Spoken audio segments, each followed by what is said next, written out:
Are Canadian unions overstepping their original purpose? That is, to improve pay, benefits, and working conditions.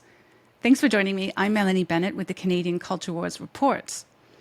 As a reminder, in September 2023, just days before the 1 Million March for Children, union executives and senior members gathered in an emergency Zoom call to organize a counter-protest against parental inclusion in schools.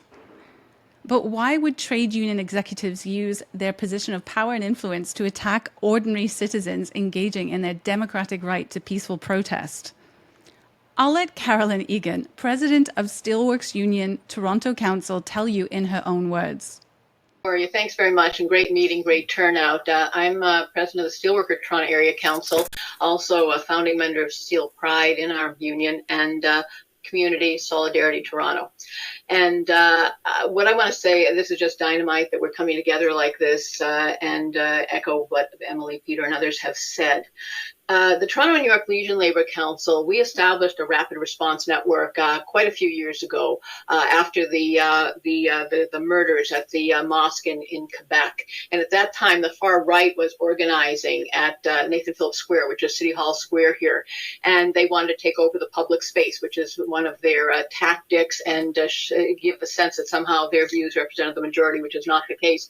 We organized that, and not only ourselves, unions like OPSU and Steel, IBW, CUPE, and others came out regularly, but with community allies. From the East End of Toronto, a group called Team, which included the Muslim community there, Black community, 2S LGBTQ community, all different groupings. And we were able, after a period of time, to demoralize them because we continued to grow. They continued to get smaller. They lost their confidence. They stopped. Now, this was pre-COVID, but that network, that rapid response network, was incredibly important. And Labour Council, along with the Urban Alliance on Race Relations and a whole range of other community and labor groups, founded Community Solidarity Toronto, and obviously we took the name from Ottawa. That was convoy time. Had a number of actions here in the city, and I think being on the ready, not being taken by surprise, having organized beforehand, know who your allies are, know who you're connecting with, and be able to pull people out and to show that they are the minority. And honestly, we have shown, I think, here and what we had done a few years ago, they can easily be demoralized. Their confidence can be just ripped out from under them, and that's what we have to do by building large, mass, united fronts in all our cities, towns, with as broad a grouping of people as possible. And the Rapid Response Network, I mean, the last action we did was at the High Park Library on Roncesvalles here in Toronto a few months ago in the summer. And previously there was something at Fort York. And numbers of us, particularly from the steelworkers and others, went up and joined Peterborough. Peter talked about what they were doing. And honestly, he did so much just to bring that all together. And we went up because they were just beginning and weren't sure how many they would get out. And they got hundreds out. And the fact that labor was out there, but community as well, students from Trent, et cetera, really important. So we, as I said, are calling for a rally at Queen's Park on the 20th, and I think it's hugely important that as many people. It's a work day for many of us in the unions, we know, but at least if we can have representation from all the unions possible and community organizations. 519, I know, I've worked certainly with 519 and others in the past on such questions. This is critical. So let's go, let's do it, and Yolanda giving us all the concrete steps: 1, 2, 3, 4, 5, 6, 7, 8, whatever. They're there for us, so let's just move. Thank you very much. They can be easily demoralized, have their confidence ripped out from under them. That's quite the statement. The sentiment is taken straight from Saul Alinsky's 12 Rules for Radicals. So in the context of community organizing, which is what these unions are doing, demoralization of the enemy can be achieved by using public demonstrations and protests, in this case counter-protesting, to embarrass or shame the opponent, which seems to me that's exactly what they were trying to do. The other thing that they were trying to do, according to Saul Alinsky, is fostering a sense of internal conflict and division within the opponent's ranks.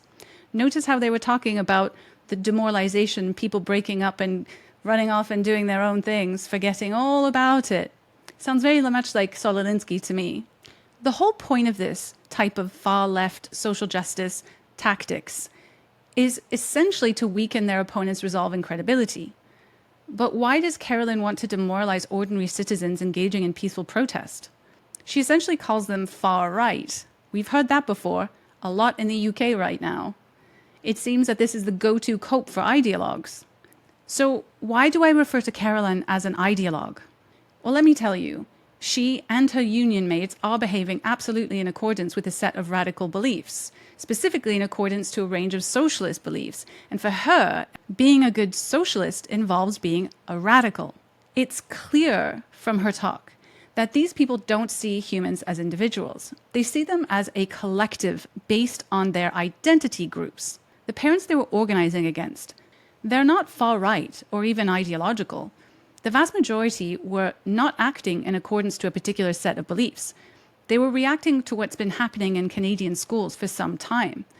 These parents don't have a strict ideology that they're following.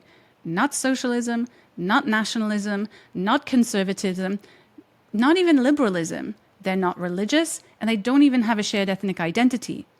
Some of them maybe were far right, but the point is that they're not all falling in lockstep according to a particular ideology. So you see what I'm saying? These union ideologues are entirely projecting. The parents themselves are not ideologues. They're everyday citizens voicing their disagreement with social justice ideology encroaching into their children's education, something which Carolyn and her friends cannot comprehend. I really appreciate all your support. If you like this video, please consider liking and subscribing. It really helps in the algorithm. All right, I'll see you in the next one.